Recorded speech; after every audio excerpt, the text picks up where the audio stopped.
저희가 지난 몇 주간을 걸쳐서 세 권의 책을 공부하고 있었습니다. 특별히 책이라기보다는 인물들이었죠. 느헤미야와 그리고 에스더 그리고 에스라. 물론 제1차 포로기를 이끌었던 포로 귀환을 이끌었던 스룹바벨에 대한 이야기도 간략하게 성전 중심으로 이야기를 했습니다. 이러한 내용들은 이제 오늘로 맞춰지게 되는데, 포로기 이후에 유다 공동체, 이스라엘 공동체의 재건에 관한 이야기들이 중심을 이루고 있었습니다. 우리가 쉽게 대답할 수 있는 이야기지만, 이스라엘이 이렇게 다시금 재건되는 데 있어서의 가장 큰 힘을 발휘한 분은 누구일까요? 이야기 하나마나 하나님이시죠. 하나님께서 이 모든 일들, 이 재건의 역사를 이루셨다 해도 틀리지 않습니다. 물론 거기에 노동력으로 그리고 물질로 또 자기의 지위를 이용해서 헌신한 사람들이 있습니다만, 그러나 어떤 의미에서 하나님이 이 재건을 이루셨는가? 그것은 바로 하나님께서 약속하셨기 때문이죠. 내가 너희들이 바벨론에 포로된 지 70년 만에 고국으로 돌아오게 하겠고, 그리고 이 땅을 다시금 회복시킬 것이다. 성전을 재건하고 성벽을 재건하게 할 것이다 라고 약속해 주셨기 때문입니다. 그리고 그 약속을 하나님께서 신실하게 이루어 주셨던 것이죠. 그런 면에서 볼 때에 하나님께서 이 모든 일들을 이루어 가고 계시구나 하는 것을 알 수가 있습니다.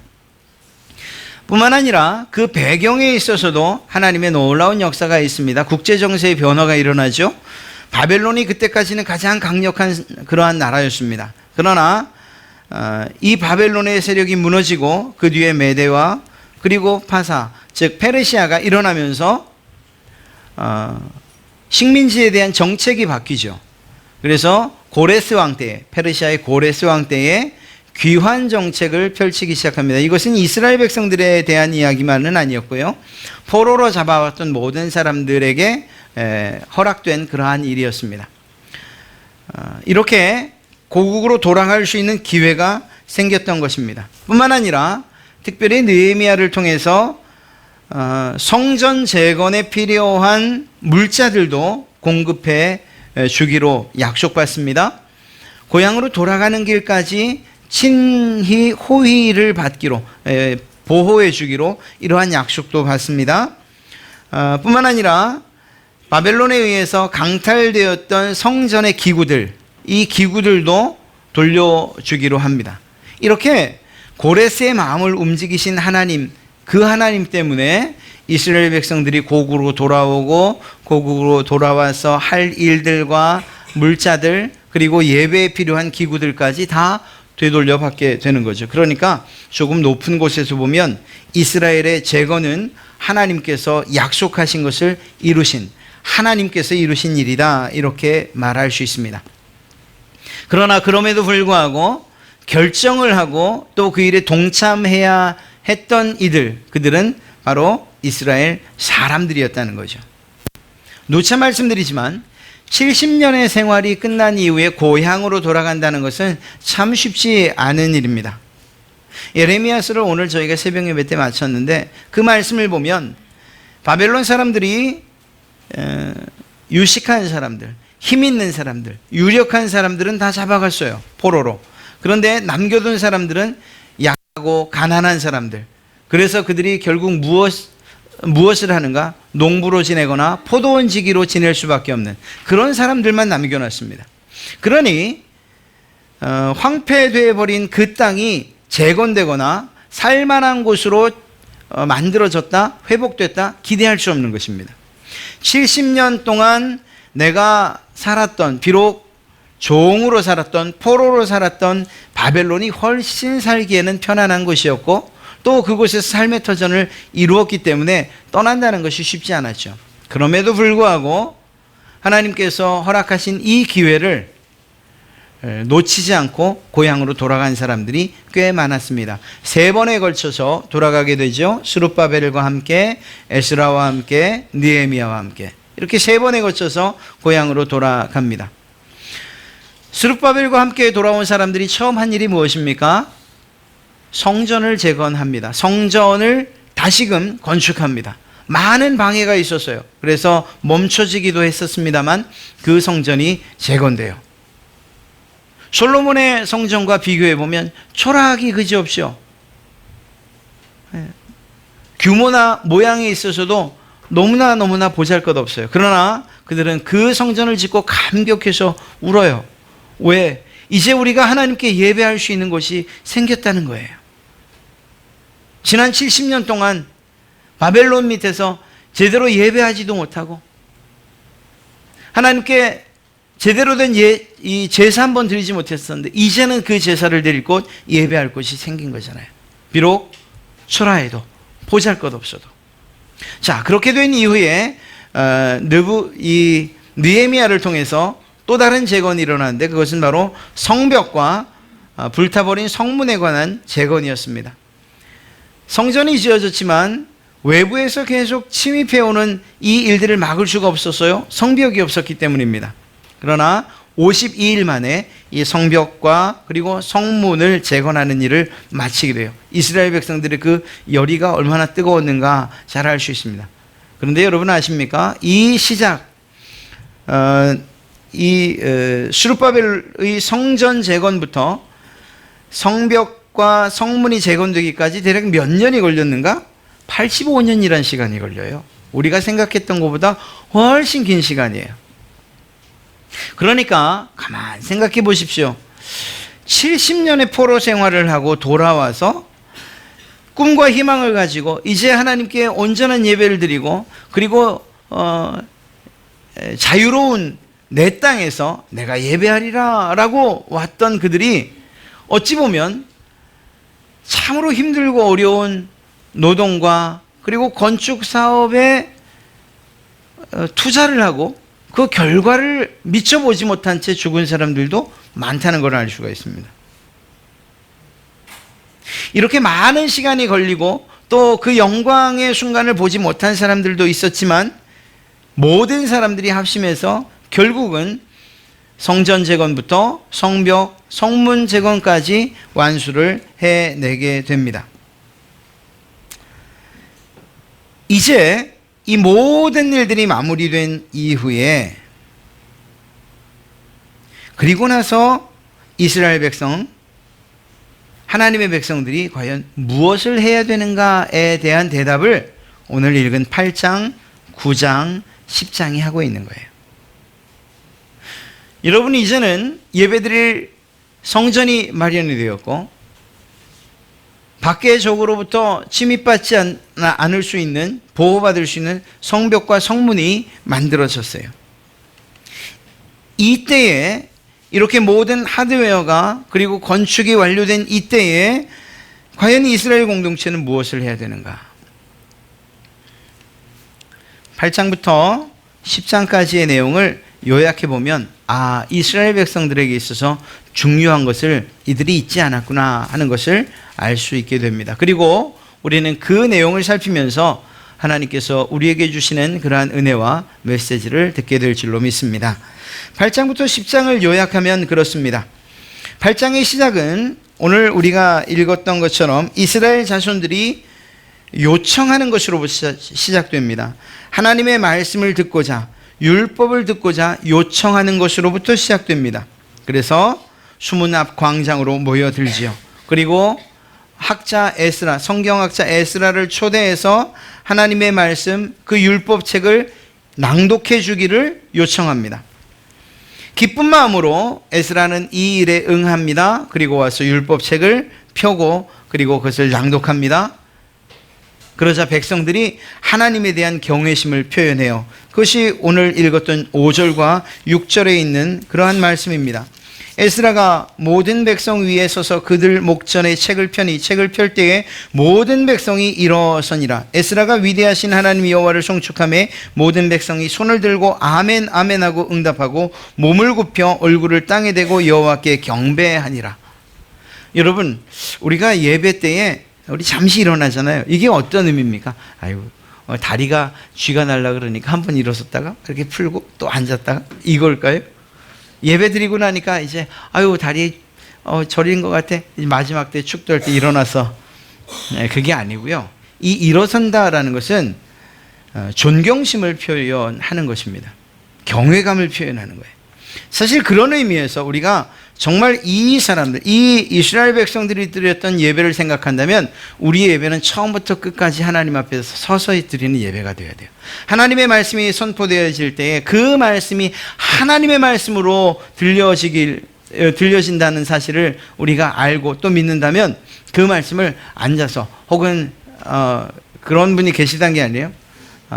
다리를 꼬고 이렇게 들을 수는 없는 거예요. 그렇지 않습니까? 아버님이 앞에서 얘기하는데 한번 얘기해 보시죠. 다리 이렇게 꼬고 이런 일은 없지 않습니까? 이 경외감을 나타내고 존경심을 표하는 그 표현이 바로 서서 예배하는 것이거든요. 서는 것이에요. 뿐만 아니라 그들이 설 뿐만 아니라 말씀이 이렇게 읽혀질 때에 그 말씀이 마음에 와닿으면 아멘, 아멘이라는 이러한 적극적인 표현으로 하나님의 말씀에 호응하고 반응하는 모습을 보게 됩니다. 뿐만 아니라 그 말씀에 감동되고 감화되었을 때 그들은 그 땅에 엎드려서 얼굴을 땅에 대고 여호와께 경배하는 이러한 모습을 보게 됩니다. 이러한 모습으로 이스라엘 백성들이 이 에스라의 율법 낭독을 경청하고 또 반응했던 것을 보게 됩니다. 뿐만 아니라 이들은 더 놀라운 반응을 합니다. 9절 말씀을 보니 이렇게 기록되어 있죠. 백성이 율법의 말씀을 듣고 다 우는지라. 그 말씀으로 말미암아 마음에 찔림이 있고 회개할 것이 생각나고 정말 하나님께서 내게 주신 은혜가 생각나 눈물을 흘리지 않을 수 없네요. 모든 백성들이 다 울어요. 물론 이 거룩한 성회 때에 제사장들과 느헤미야, 에스라는 그들의 우는 것을 말립니다. 오늘은 거룩한 날이다. 거룩한 날이니 너희가 울지 말고 오히려 기뻐해라. 준비한 음식들을 함께 나누어라. 오늘 축제로 즐기자꾸나. 이러한 이야기를 하게 됩니다. 어찌되었거나 이러한 에스라의 율법 낭독에 대해서 백성들이 반응을 하고 그것으로 끝난 것이 아니라 그 다음 날이 되어서 하나님의 율법을 따라서 초막절을 준비하게 됩니다. 그리고 초막절이 끝난 후 이틀, 즉 9장 1절부터 기록되어 있는 내용을 보니 그때 다시 모여서 이스라엘 백성이 다 모여 금식하며 굵은 베옷을 입고 티끌을 무릅쓰며 모든 이방 사람들과 절교하고 서서 자기의 죄와 조상들의 허물을 자복하고 보십시오. 이때 비로소 진정한 회개가 시작되기 시작해요. 그래서 8장에는 그날 성일과 초막절을 지난 이야기가, 그리고 9장에는 다시 초막절이 끝난 이후에 다시 모여서 하나님 앞에 자기들의 죄악들과 자기 조상들의 죄악들을 내어놓으며 회개하는 이야기, 그리고 그 중간에 하나님께서 자신들의 조상들을 어떻게 보살피셨는지, 자기들에게 베푸셨던 은혜가 무엇인지, 또한 그에 비해서 자기들이 저질렀던 죄가 무엇인지, 이러한 것들을 돌이키면서 회개하는 역사가 일어나죠. 그리고 나서 9장 마지막 38절을 보면은 거기에는 하나님 앞에 이제 우리가 바르게 살겠습니다 라고 서약을 하는 그러한 내용이 나옵니다. 여기에는 인을 친다, 그래서 도장을 찍는 일로 기록되어 있죠. 우리가 이 모든 일로 말미암아 이제 견고한 언약을 세워 하나님과 세운다는 거예요. 그리고 그것을 기록하고 우리의 방백들과 레위 사람들과 제사장들이 다 인봉하나이다. 그래서 이제 우리가 하나님의 말씀대로 우리가 지금 회개했고 또 하나님께서 우리에게 무엇을 요구하는지 알았으니 이제 우리가 그 말씀대로 지키겠습니다. 그것들을 쓰고 도장을 찍는 일들을 해요. 이 9장 마지막 절이죠. 그리고 10장으로 넘어오면서 앞부분에 그 서약서에 도장을 찍은 사람들의 이름들이 기록되어 있는 거예요. 10장 1절부터 27절까지 사람들의 이름이 가득 기록되어 있죠. 내가 하나님의 말씀대로 지키겠습니다. 그 약속대로 살겠습니다. 도장을 찍는 거예요. 백성들의 대표로서 찍는 이러한 도장들입니다. 그러니까 온 백성들이 하나님과 약속하고 있는 그러한 장면이라고 말할 수 있는 것이죠. 무엇을 이야기합니까? 그리고 그 뒤에 그 내용에 대해서 이야기하는데 이제 이방인과 혼인하는 일 없도록 하겠습니다. 이제 안식일과 안식년을 잘 지키겠습니다. 이제 성전이 망가지지 않도록 우리가 방치하지 않겠습니다. 이 일을 위해서 제사장들 그들과 또한 레위인들을 잘 돌보겠습니다. 성전세 그것도 우리가 내겠습니다. 그래서 다시는 정말 이러한 아픔이 없도록 우리가 하겠습니다. 이 도장을 찍는 일들이 일어나고 그것이 10장까지 이어지는 내용이에요. 그래서 느헤미야서 8장과 9장, 10장은 한 번에 이렇게 읽혀져야 되는 그러한 내용인 것을 보게 됩니다. 자, 우리가 이렇게 개략적으로 에스라를 통해서 일어났던 부흥의 이야기를 했습니다. 여기서 한 가지 중요한 것은 무엇인가 하면 이것이에요. 하드웨어보다는 내용이 더 중요하다는 겁니다. 여러분 보세요. 85년에 걸쳐서 성전도 지어졌어요. 비록 초라하긴 하지만 또 이스라엘 백성들을 지키는 성벽도 재건이 됐어요. 누구든 쉽게 침입하지 못하도록 들어오지 못하도록 성문도 만들어졌어요. 그러니까 예배할 수 있는 모든 환경들이 그리고 건물들이 하드웨어적으로는 다 마련이 됐다는 것입니다. 그러나 이것으로 종교개혁, 이스라엘 백성들의 신앙개혁이 끝난 것이 아니라는 거예요.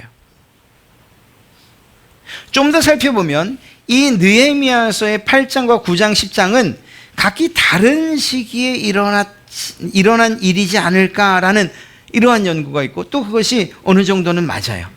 그럼에도 불구하고 이렇게 흩어져 있는 이야기들을 굳이 8장과 9장, 10장에 연결해서 기록한 저자의 의도가 무엇일까? 바로 중요한 것은 건물이 아닙니다. 중요한 것은 예배당이 아닙니다. 성전이 아닙니다. 중요한 것은 그 안에서 예배하는 예배자들입니다. 라는 이 사실을 이야기하고자 하는 것입니다. 아무리 최고의 성능을 가진 컴퓨터를 구입했다 하더라도 거기에 알맞는 운영체제, 최신의 운영체제를 넣지 않는 이상 제 성능을 발휘할 수 없어요. 옛날 윈도우 98 깔아서야 어디 제 성능 발휘하겠습니까? 그렇지 않아요.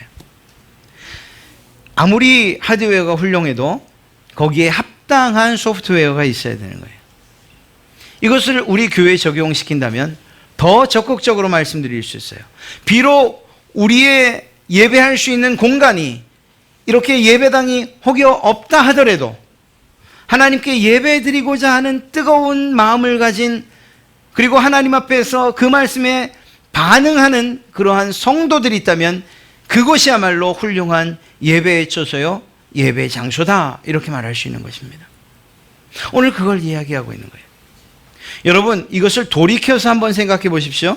이스라엘 백성들에게 예배드릴 장소가 없었습니까? 멸망 직전의 말입니다. 아니에요. 훌륭한 예배당이 있었어요. 누가 봐도 자랑할 만한 솔로몬의 성전이 있었어요. 황금으로 도배되어 있는 휘황찬란한 성전이 있었어요. 그러나 그 안에 무엇이 없었습니까? 진정한 예배자가 없었던 거예요.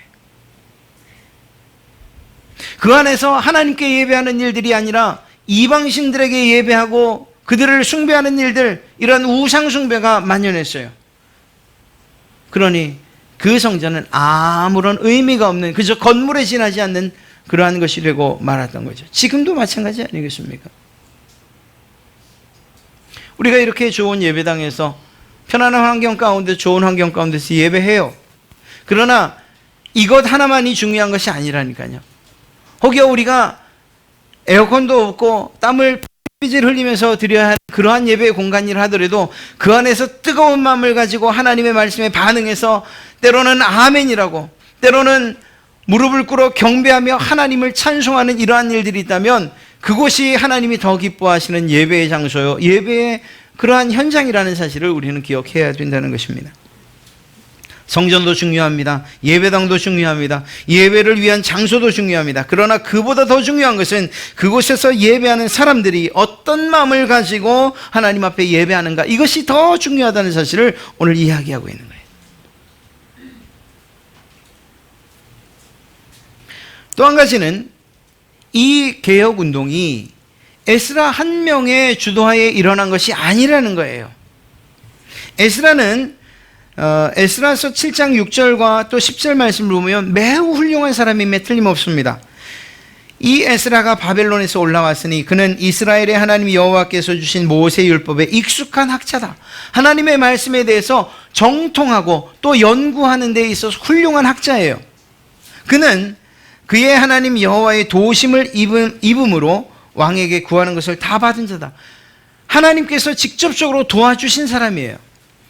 7장 10절, 에스라 7장 10절을 보면 에스라가 여호와의 율법을 연구하여 준행하며 율례와 규례를 이스라엘에게 가르치기로 결심한, 즉 하나님의 말씀에 정통했고 그 말씀대로 따라 사는 그러한 모범적인 사람이었어요.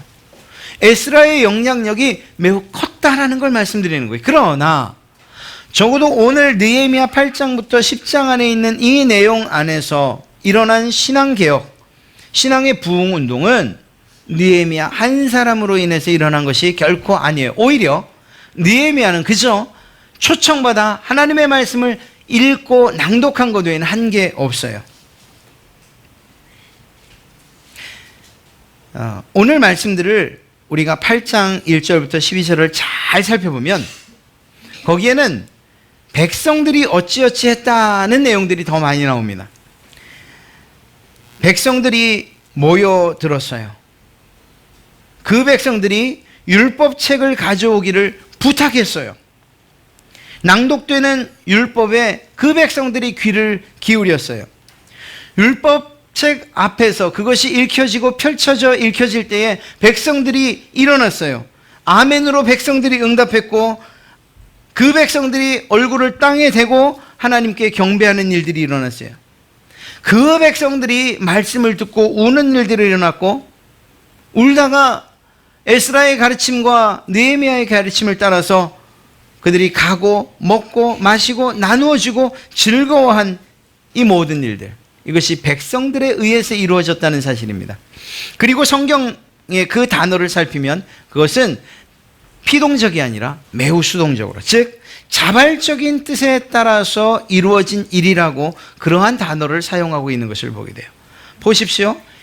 이스라엘 백성들이 에스라를 초청한 거예요. 우리가 이제는 하나님의 말씀을 들어야겠습니다. 지금까지 듣지 못했던, 포로기에도 듣지 못했고 지금 우리가 건축하는 85년 동안도 제대로 듣지 못했던 하나님의 말씀을 듣기를 원합니다 라고 백성이 요청했던 거예요. 그리고 그 말씀에 직접적으로 반응했던 것도 백성, 자발적인 뜻에 따라서 말입니다. 물론 이들이 말씀을 깨닫는 데에 있어서 수고했던 사람들이 있어요. 중간중간에 서 있던 레위 사람들, 그들이 하나님의 말씀을 잘 깨달아 알 수 있도록 가르쳐주고 이해를 도와주었어요. 또 히브리 사람들의 말을 아람 방언으로 이렇게 바꿔서 설명해 주기도 했어요. 통역을 잘했다는 거죠. 그러니까 그런 돕는 사람들이 없지 않아 있었던 것은 사실입니다만 그 시작과 끝은 이스라엘 백성들의 자발적인 뜻으로 시작되었고 그리고 그 안에 놀라운 역사가 있었던 것을 알게 됩니다. 앞서 말씀드렸던 이런 도움이 있었다는 것들도 여러분들에게 좀 마음에 새겨져야 돼요. 저희 전사님들이나 또 목사가 왜 있겠어요? 하나님의 말씀을 바르게 알고 깨닫기 위해서 여러분들이 사용하라고 있는 사람들 아니겠습니까? 저는 종종 너무 감사드릴 때가 있어요. 예배 마치고 나가면 목사님 이게 도대체 무슨 얘기입니까? 그러면 당혹스럽죠. 그래도 너무 기뻐요. 또 큐티팀이나 혹은 구역 예배 이렇게 드린 다음에 또 개인적으로 아주 그냥 밴드를 만들어서 거기다 묻는 사람들도 있어요. 뭔가 궁금하면, 알고 싶으면, 이해되지 않으면 묻는 일들, 이것이 한편으론 즉각적으로 대답하는 데 있어서는 좀 부담이 되지만 그러나 그것이 얼마나 제게 기쁨이 되는지 몰라요. 이분들이, 이 성도들이 나를 잘 활용하고 있구나. 하나님의 말씀을 바르게 알기 위한 그러한 열정들과 노력들이 있구나 하는 이런 생각 때문에 말입니다. 우리 전도사님들이나 또 저에게 궁금하시면 물으세요. 저희가 다 즉각적으로 대답하지는 못할지도 몰라요. 그러나 한 주간이 지나고 혹은 3일 안에 여러분의 카톡으로 대답이 갈지 압니까? 물어봐 주세요. 물어봐 주셔야 돼요. 무엇이든지 물어봐 주셔야 돼요. 그렇게 해서 우리의 신앙의 길을 바로 갈 수 있도록. 자, 어찌되었거나 이런 도움이 있었다 하더라도 더 정확한 이야기를 하자면 이스라엘 백성들의 자발적인 그러한 요청과 그리고 반응에 의해서 이 놀라운 신앙의 개혁과 부흥이 있었다는 것을 우리는 잊지 말아야 됩니다. 여러분, 우리가 신앙생활을 하잖아요. 여러분들도 또 여러분들이 아는 분들도 또 우리 갈릴리교회 모든 성도들, 지금 이 자리에 나와 계신 모든 분들, 우리 학생들뿐만 아니라 주일학교 학생들까지 모두 신앙생활을 하는 사람들이라고 이야기할 수 있어요. 그러나 누군가의 손에 이끌려서 혹은 의무감으로 억지로 하는 신앙생활은 그 성숙과 성장에 있어서 한계가 있을 수밖에 없습니다. 우리 아이들이 정말 자발적으로 나와서 예배하면 얼마나 좋겠어요. 저희 아이도 오늘 저한테 전화로 욕 바가지를 먹었는데요. 20분이나 늦었네요. 아니, 예배 시간 이후 20분이면 다 끝난 거 아니에요? 왜 그럴까요? 억지로 하니까 그래요, 억지로. 억지로 하니까. 이게 뭐 아이들만의 문제는 아니잖아요. 어른들도 마찬가지예요. 뭔가 정말 면피용으로 혹은 체면상 혹은 의무감 이런 것들 때문에 억지로 신앙생활을 하면 우리의 신앙의 성숙과 성장의 한계를 만날 수밖에 없는 거죠. 에스라의 율법 낭독이 얼마 동안 오래되었을까요? 얼마 동안 읽혀졌을까요? 성경을 보면 새벽부터 정오라고 되어 있어요. 그러니까 대략 6시간 정도를 이야기합니다. 하나님의 말씀을 6시간 동안 이야기한 거예요. 낭독한 거예요. 그 가운데는 알아듣지 못할 말도 있어서 제사장들이나 혹은 레위 사람들의 도움을 받아야 될 그러한 순간들도 있었어요. 그러나 그 시간이 6시간 동안 계속 되었다는 거예요. 그런데 모든 백성이 그 율법책에 귀를 기울였다. 성경은 이렇게 이야기하고 있어요. 저도 한번 도전을 해볼까요? 6시간을? 제가 해야 된다면 저도 이 방법을 택할게요. 성경만 읽기만 할게요. 6시간을. 참 쉽지 않은 일이겠죠. 그럼에도 불구하고 이들에게 무엇이 있었기 때문에, 말씀에 대한 갈급함이 있었고 정말 목마름이 있었기 때문에 그 6시간이 정말 수분처럼 지나간 것 아니겠습니까? 그리고 그 말씀이 전해지고 들려질 때에 그 말씀에 반응하는 일들이 일어난 것 아니겠습니까? 아무런 관심도 없이 그저 한 귀로 들어와서 한 귀로 나가는데 어디에서 아멘을 해야 될지 알 수나 있겠습니까? 그러나 이 백성들이 하나님의 말씀에 대한 그러한 강렬한 그러한 요청, 그리고 또한 그 갈급함을 가지고 듣다 보니 그 말씀이 비록 자신들의 마음을 때리고 회개하게 하는 말이든 아니면 복을 선언하는 그러한 말이든 아멘 해야 될 때에 아멘하고 반응하는 이러한 모습을 보였다는 것입니다. 여러분, 하나님께서 기뻐하시는 예배가 그런 예배가 아니겠어요? 비록 부족한 종의 이 목사의 말, 한 사람의 말을 통해서, 입을 통해서 전해지지만, 그러나 하나님께서 말씀하신다고 믿고 또 그 안에서 그 말씀을 마음에 새겨서 또 그것에 반응해서 아멘이라고, 주님께서 내게 주시는 말씀이라고 받는 그들에게 정말 하나님께서 은혜와 복을 내리지 아니하시겠습니까? 개인이에요. 어차피 신앙은 개인이에요. 여러분들이 열심을 내고 정말 하나님 보시기에 최고의 신앙인으로 그렇게 살아간다 하더라도 여러분들의 자녀들은 또 그들이 그 신앙을 스스로 취해야 되고 스스로 정말 키워가고 성숙하고 성장시켜야 될 일이에요. 별개예요, 별개. 아내와 남편이 별개고요. 부모와 자식이 별개예요. 아내가 천국 간다고 그 손 붙잡고 가는 거 아니고요. 그 사람이 내가 가장 친한 친구가 은혜 받았다고 그 은혜가 내게 전염되는 것 결코 아니에요.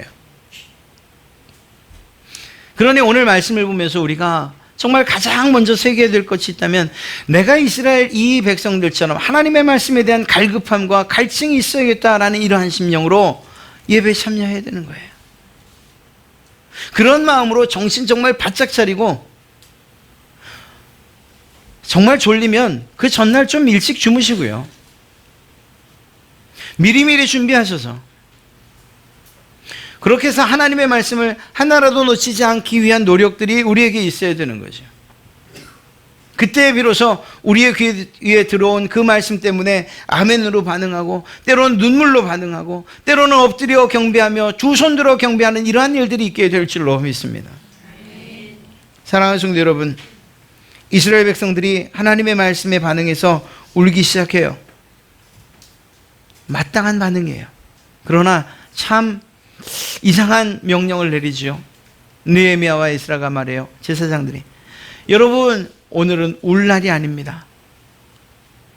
오늘은 하나님께서 거룩한 날로 삼으셨으니 이날은 슬퍼하거나 울지 마십시오. 아니 안에서 막 슬픔과 또 감격 그리고 그 눈물이 쏟아지는데 울지 말라고. 여러분 어떻게 그럴 수 있겠습니까? 그러나 이 부분을 이렇게 좀 해석했으면 좋겠습니다. 예배에 반응하는 우리의 모습이 이런 모습들로 나타난다는 거예요. 지금 울지 않고 정말 기뻐하고 즐거워하는 이유는 무엇입니까?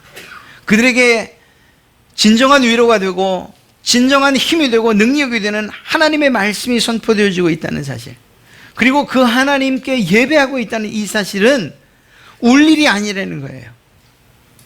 하나님 앞에 나올 수 없는 자격 없는 자들이 하나님 앞에 나와서 그 은혜를 누리고 있다는 이 일은 기뻐하고 즐거워야 될 일이라는 거예요. 그래서 여러분들의 예배는 1차적으로는 기쁨의 예배가 되어야 돼요. 구원받을 수 없는 자격 없는 우리가 하나님 앞에서 그 말씀을 들을 수 있고 그 말씀에 반응해서 아멘으로 그리고 그 하나님께 경배하고 찬양할 수 있다는 이러한 자격을 주신 하나님께 감사하면서 나가야 되는 거예요. 그리고 그것은 우리에게 큰 기쁨이 되어야 돼요. 그래서 하나님께 찬송하고 또 찬양하는 일, 여러분들과 함께 합창하는 이러한 일들은 우리에게 큰 기쁨으로 그리고 즐거움으로 드려져야 될 그러한 일들인 줄로 믿습니다. 그런데 그것으로 끝나진 않아요. 9장으로 넘어가면 그들이 다시 모였을 때 그들은 죄를 뒤집어 쓰고 베옷을 입고 그간의 모든 죄악들에 대해서 회개하고 통회하는 일들이 일어나요. 사랑하는 성도 여러분, 여러분이 하나님 앞에 나올 때 한편으로는 이러한 통회하는 마음과 회개하는 마음으로 하나님 앞에 정말 그치지 않는 눈물이 있어야 돼요. 또한 동시에 순서상 본다면 그러한 슬픔이 변하여 기쁨 되게 하시는 하나님의 은혜 또한 예배 가운데서 누리셔야 될 줄로 믿습니다. 그런 점에서 볼 때에 우리의 예배가 어떤 예배가 되어야 되는가? 하나님 앞에서 정말 열심을 다해서 살기를 원했고 지난 한 주간도 정말 부단히 노력했는데 내 뜻대로 되지 않아서 그래서 하나님 앞에 서니 그 말씀을 들으니 마음이 무너지는 것 같고 또 하나님 앞에 구해야 될 용서가 너무나도 많은 것 같아 우리의 흐르는 눈물을 주체할 수 없지만, 그러나 말씀이 전해질 때에 그 말씀이 위로가 되고 그 말씀이 여러분의 눈물을 친히 닦아주는 놀라운 역사, 그래서 우리의 슬픔이 변화해 기쁨이 되어지는 놀라운 역사가 우리 가운데 있는 것, 이것이 참된 예배라는 것입니다. 이러한 예배가 여러분들에게서 경험되어지시기를, 그리고 또 그러한 기쁨이 나만이 아니라 오늘 말씀도 보면 이러한 일들, 그래서 이렇게 푸짐하게 차려서 먹고 마시는 일들 다른 사람들과 함께 나누어 주십시오. 먹을 몫을 함께 나누어 주십시오. 오늘은 기쁜 날이고 그리고 주 앞에서 기뻐하면 이러한 힘이 생기니 슬퍼하지 마십시오라는 이러한 음성을 들을 수 있어야 되는 것이지요. 그렇습니다. 하나님이 어떤 분이신가 생각하면 우리의 예배의 모습이 충분히 이해되고도 남습니다. 그 하나님께서 우리에게 정말 죄를 지적하시고 벌하시기를 그것만을 기뻐하시는 분인가? 아니에요. 1차적으로 하나님께서는 우리를 너무나도 사랑하신다는 사실을 우리는 기억해야 됩니다. 물론 그분에게 공의가 있죠. 그렇기 때문에 우리는 회개함으로 나가야 되고, 또한 사랑의 하나님이심을 알기 때문에 그 눈물이 변하여 기쁨 되고 슬픔이 변하여 즐거움이 되는 이러한 놀라운 역사를 우리가 경험하게 될 줄로 믿습니다. 그 하나님의 성품 때문에 말입니다. 사랑하는 성도 여러분, 오늘 말씀을 마치죠. 여러분 각자에게, 이건 누구를 따라서가 아니고 여러분 개개인에게 하나님의 말씀에 대한 갈급함과 그리고 갈증들이 있으시기를 주님의 이름으로 축복합니다. 그래서 그 말씀들이 전해질 때에 그 말씀에 반응하고, 때로는 그것이 그 말씀이 여러분에게 아픔이 되고, 또 때로는 정말 감당할 수 없는 위로가 돼서 눈물이 흐르기도 하고, 또 그 말씀이 또 여러분들에게 위로가 돼서 눈물이 변하여 기쁨이 되어지고 웃음이 되어지는 이러한 놀라운 역사가 우리의 예배 가운데 일어나기를 주님의 이름으로 축복합니다. 예배가 드려지는 장소가 중요한 게 아니에요.